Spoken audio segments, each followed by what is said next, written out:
Почитувани гледачи, вие сте со регионалните вести на телевизија Киси Менада, а во нив ќе гледате.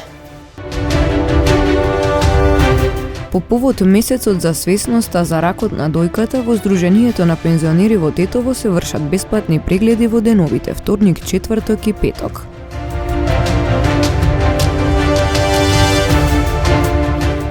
Најголем дел од невработените лица во земјава се без основно образование.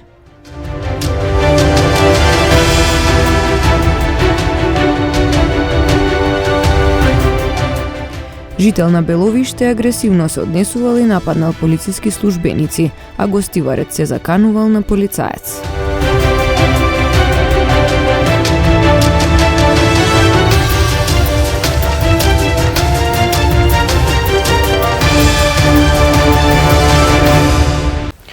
Октомври е национален месец за свесност за рак на дојка. Со цел подигнување на свеста и рано диагностицирање на оваа болест, во Сдруженијето на пензионери во Тетово ќе се вршат бесплатни прегледи. По повод октомври, месецот за свесноста за ракот на дојката, во Сдруженијето на пензионери во Тетово се вршат бесплатни прегледи во деновите вторник, четврток и петок. Прегледите ги врши доктор Павле Спасеновски, специјалист радиолог, субспецијалист за гинеколошка и мама радиодиагностика. Месец октомври е светски месец за борба против рак на дојката. Затоа ние во Сдруженијето на пензионери вршиме цел месец бесплатни прегледи на пензионери. Има пензионери и помлади од 60 и некоја година, значи пензионери и нивните семејства. Значи бесплатни прегледи, така наречени скрининг, за да се означува да се видат каква е здравствената состојба. Секој вторник, четврток и петок од 10 сатот до 14 сатот се вршат бесплатни прегледи. Не треба ни упад, не треба ништо, само добра волја и да се јави тука. И резултатите моментално се кажуваат. Ако има потреба и даваме и слики.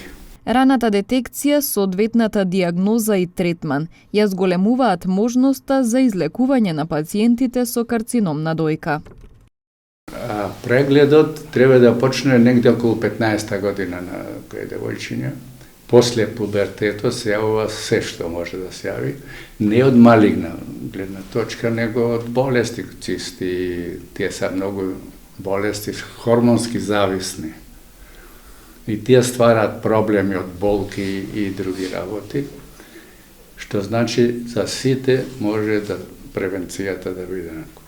Има овде само прегледи и ехо преглед. Ехо диагностиката е многу чиста, јасна, безболна и од тоа почнува на тамошните прегледи. Значи, за еден преглед прво треба клинички преглед, да се прегледа дојките, после доаѓа ехо прегледот. Ехо прегледот треба стручњак тоа да го води. И ако има потреба, после са на тамошни прегледи мамографија и биопсија на самата туморска маса. И после тоа дали ќе идеме на оперативен захват кај хирурзи, ќе идеме дали терапевски, али заедно се оди и хируршкиот захват со хемотерапија и на тамошна друга терапија. Што значи излечивија ракот на дојката. Бројот на заболени и умрени жени од рак на дојка се зголемува со возраста, значително по 45-та година од животот, а најчесто над 50 годишна возраст. Но оваа болест се диагностицира и кај помлади лица. Се подготвуваат нови мерки за поддршка на граѓаните во време на економска и енергетска криза, изјави денес претседателот на владата Димитар Ковачевски. Оно што како влада го правиме од почетокот на кризата, дури и во времето на ковид кризата, се мерки кои што се насочени кон најранливите категории на граѓани. Бидејќи ја во неколку наврати кажав дека заврши времето на изобилство и со електрична енергија, меѓутоа и со други ресурси. Европа се наоѓа практично во војна на својот континент, во Украина се води војна, гледате дека таму дневно се влошуваат практично состојбите и дека ќе продолжиме во насока на поддршка на најранливите категории на граѓани. Ние задутре имаме состанок на економскиот совет во проширен состав, кој што веќе е најавен, меѓутоа и редовно се одржуваат состаноци на економскиот совет, каде што присуствуваат сите ресорни министри од економските сектори, вклучително и министерот за труд и социјална политика, и веќе се подготвуваат и листите и категориите на граѓани кои што ќе бидат поддржани со дополнителни финансиски средства од буџетот, со цел да можат полесно да ја пребродат кризата која што ја имаме. Сите сме свесни за растичките цени на храната, особено на основните прехранбени продукти. Вие знаете дека владата направи првични мерки за замрзнување на цените, меѓутоа подоцна со оглед на тоа дека ние сме отворена економија која што разменува со странство, замрзнување предолго држење на цените е невозможно со оглед на тоа дека ќе се јават недостатоци и затоа преминавме како што премина и други држави кон замрзнување на маржите. Тоа замрзнување на маржите се уште функционира. Меѓутоа, инпутите, енергенсите, суровините кои што ги добиваат производителите на основни прехранбени производи ги влечат цените нагоре. Тоа го гледаме во сите држави практично. Вие гледате вчера искочија податоците дека инфлацијата во Европа е на историско највисоко ниво, особено во Европска унија од незиното формирање, и централните банки веќе интервенираат со зголемување на каматните стапки за да се заузда инфлацијата. Тоа во неколку наврати го направи и нашата централна банка. Значи, за најранливите категории на граѓани, многу скоро ќе излезе Министерството со конкретни мерки и со конкретни категории на граѓани кои што ќе добијат помош. Најголем дел од невработените во земјава се без основно образование, истакна вице-премиерот за економски прашања Фатмир Битичи на конференцијата за подобрување на системот за стручно образование и порача дека средните училишта се столбот за развој на образованието. Според статистиката на Агенцијата за вработување, имаме над 90% од невработените лица, кои според сегашните поборувања на пазарот на трудот се невработливи или според дефиницијата на Меѓународната организација на трудот влегуваат во категоријата функционални неписмени. За жал, 63% од невработените во Агенцијата за вработување се без основно или незавршено основно образование. Или, ако не сакаме да користиме таква терминологија, ќе кажеме дека се нефункционално писмени, за да не го употребиме негативниот збор. Но ова е фактот. Ова значи дека ова е пазар кој жедниот пазар, ова е кадар кој жедниот пазар за труд не може да го впие, затоа што е несоодветен и ова е веќе деценијски проблем. Тука, она што е битно и во иднина би требало да се развива со овој проект е исклучително важно. И за ова треба да зборуваме. Средните стручни училишта се можеби столбот на развојот на образованието, нивниот развој, заедно со центрите за стручно образование, кои се веќе оперативни во Тетово, Куманово и Охрид, и дополнително два кои ќе се отворат, а ќе нудат доквалификација и преквалификација на кадар, можат значително да ја променат оваа слика. Денеска во Скопје беше отворен дигитализиран архив со материјали од османлискиот период во одделението за средување и обработка на архивски материјал при Државниот архив на Македонија. Архивот е финансиран од Турската агенција за соработка и координација.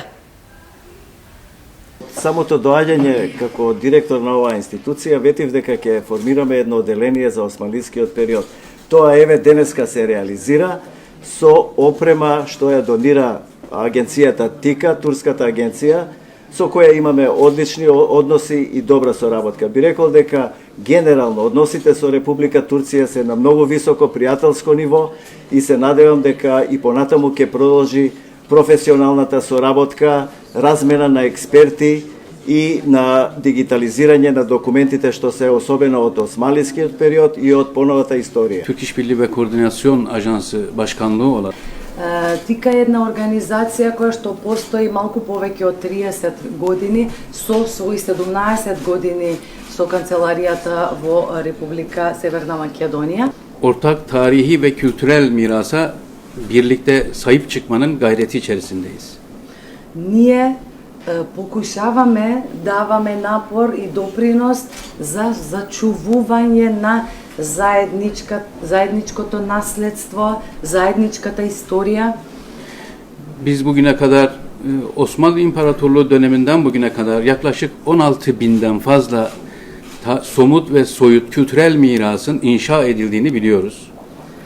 Значи, почнувајќи од османлискиот период, многу добро ни е јасно познато дека се изградени над 16 Fazla, evet. фазла. Повеќе од 16.000 споменици, односно културно наследство. Balkanlarda yüzden fazla tarihi ve kültürel mirasımızı hep birlikte ihya etmeye çalıştık. Ние со наши напори, значи со соработка со државите каде што се наоѓаме, повеќе од 100 значајни споменици реставриравме во балканскиот период, во балканскиот полуостров, односно во регионот. Вчера околу 10 часот и 50 минути беше пронајдено телото на возачот кој со автомобил излета од коловозот и падна во реката Вардар. По 6-дневна потрага во водите на Вардар, вчера беше пронајдено безживотното тело на 22-годишниот кумановец. Возачот кој со автомобил падна во водите на реката Вардар од мостот во Тетовско Желино. Полициски службеници на СВР Тетово го пронајдоа на неколку километри од несреќата, во близина на касарната и Ребино. Семејството Рамадани го идентификуваше телото, пошто беше предадено за обдукција по наредба најавен обвинител.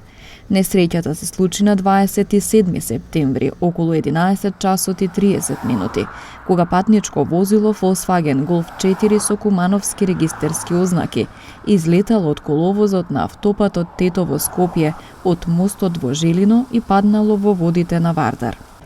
По 22-годишникот од денот на несреќата трагаа специјалци, нуркачи, пожарникари, војници, роднини, местното население во Желино, а беа вклучени и кучиња трагачи и употребени дронови за пребарување на течението на реката Вардар и околината.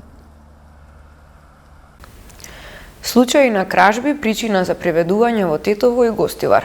Полициски службеници интервенирали поради агресивно однесување и заканување од поединци додека превземале службени дејствија. Во билтенот регистрирани случај на поседување фалсификувана возачка дозвола и каснување од куче скитник. Вчера во 22 часот и 55 минути пред угостителски објект на улица Борис Кидрич во Тетово, полициски службеници од СВР Тетово лишиле од слобода 31 годишен тетовец, кој пред тоа извршил кражба во Тобако на улица Иво Лола Рибар во Тетово. Тој бил задржан во полициска станица и по целосно документирање на случајот против него ќе биде изготвена соодветна пријава. 56 годишна тетовка, ноќеска 20 минути после полноќ пријавила дека во блок 70 во Тетово била касната од куче скитник. Вчера, околу 12 часот и 45 минути, полициски службеници на СВР Тетово, Оделение за внатрешни работи Гостивар, лишиле од слобода 34 годишник од Гостиварско Беловиште, кој 20 минути пред тоа се однесувал агресивно и физички ги нападнал додека преземале службени дејствија на улица Мара Угринова во Гостивар. Тој е задржан во полициската станица Гостивар и по целосно документирање на случајот ќе му биде изготвен соодветен поднесок. Полициски службеници на СВР Тетово, Оделение за внатрешни работи Гостивар, вчера вечер околу 20 часот и 10 минути на улица Илинденска во Гостивар лишиле од слобода 19 годишен гостиварец. Тој се сумничи дека на 24 септември 2022 година со употреба на сила се обидел да одземе паричник од 45 годишна гостиварка. При претрес во неговиот дом, извршен со судска наредба, биле пронајдени и одземени предмети поврзани со кривичното дело. Тој е задржан во полициската станица Гостивар и против него ќе следува соодветен поднесок. Вчера вечер во 21 часот и 20 минути полициски службеници на СВР Тетово, Оделение за внатрешни работи Гостивар, лишиле од слобода 35 годишен гостиварец, поради сомнение дека се заканувал на полициски службеник во Гостивар. Се расчистува и документира случајот. Ноќеска 15 минути после полноќ во близина на наплатна станица Гостивар, полициски службеници на СВР Тетово, Оделение за внатрешни работи Гостивар, лишиле од слобода 35 годишникот Тетовско орашје, поради сомнение дека поседува фалсификувана возачка дозвола, која му била одземена, а тој бил задржан во полициската станица Гостивар за расчистување и документирање на случајот. Ноќеска во 2 часот 53 годишникот Гостивар во СВР Тетово пријавил дека половина час пред тоа на улица Браќа Ѓиновски во Гостивар едно лице кое се превезувало со неговото такси возило, заканувајќи му се со остар предмет, му одзело парични средства. Се презимаат мерки за расчистување и документирање на случајот. 71 возач биле санкционирани за непрописно пристигнување, 8 лица пак затоа што возеле без дозвола. Сите ќе се соочат со парични глоби. Полициски службеници на СВР Тетово вчера од 14 до 19 часот спроведу акцијска контрола за пристигнување, во која вкупно биле откриени и санкционирани 71 возило, односно возач. Најголемиот број од констатираните прекршоци, односно 60, се однесувале на пристигнување на недозволени места, 8 на пристигнување во колона и така натаму. На сите прекршители изготвени им се поднесоци и ќе се соочат со предвидените парични глоби, кои за овој вид сообраќаен прекршок се движат од 45 до 250 евра во денарска противредност, со напомена дека за некој од прекршоците предвидена е заштитна мерка, времено одземање на возачката дозвола од 3 месеци до 1 година. Вчера исто така на поширокото полошко подрачје продолжија и редовните контролни активности, во чие средиште биле лицата кои ги управуваат нивните возила без положен возачки испит и валидна дозвола за тоа. Во овие активности откриени и адекватно санкционирани биле вкупно 8 возачи, кои не поседувале возачки дозволи, на кои им се изготвени поднесоци и веднаш се исклучени од сообраќај. Покрај тоа ги очекуваат и парични глоби од 250 евра во денарска противредност.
Почитувани гледачи, тоа беше се за ова издание на регионалните вести. Ви благодариме на вниманието со кое не следевте. Пријатно!